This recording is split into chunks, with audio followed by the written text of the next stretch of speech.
বই পড়তে চায় সে খুলেও পড়তে পারে।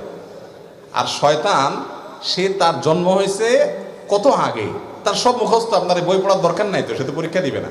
এগুলো অযথা কথা। আমার মনে হচ্ছে এটাও কোনো মুরব্বীরা বানাইছেন এই জন্য যে পোলাপান বই খোলা রেখে দৌড় দেয় এদিকে সেদিকে, বাতাসে মোরগে এটাতে সেটাতে, গ্রামে গঞ্জে অসুবিধা হয়, ছিঁড়ে যায় পাতা পুতা, পোলাপানে ছিঁড়ে ফেলায়, এই জন্য যাতে বন্ধ করে থুয়ে যায়, দায়িত্বশীল ভাবে গোছায় থুয়ে যায়, এই জন্য একটা হাদিস মিথ্যা বানাই দিছে আর কি, যেটা হলে শয়তান পড়ে। বুঝেন নাই কথা? এরকম অনেক কিছু আছে। কোরআন হাতে থেকে পড়লে কি করা লাগে? ওই যে ডাল দিতে হয়, চাল দিতে হয়, লবণ দিতে হয়, এক এক এলাকায় এক একটা আছে। এটাও জাল হাদিস কোন মুরব্বীরা হয়তো বানাইছেন এই চিন্তায় যে কোরআন বেটা ধরবা তুমি সিরিয়াসনেসের সাথে ধরবা, কেরম করে ধরছো, কেমন ধরছো, তোমার হাত থেকে পড়ে গেছে, ওরে মানুষ করার জন্য একটা হাদিস বানায় নিছে জাল, যে পড়লে যাতে চাল ডাল লবণ দেওয়া লাগে। বাবা তখন চাল ডাল লবণের অনেক দাম ছিল, কষ্ট করে জোগাড় করতে হইতো। আর 2 কেজি 1.5 কেজি চাইল এখন কোনো ব্যাপার, পোলাপানের 5 MB টাকা।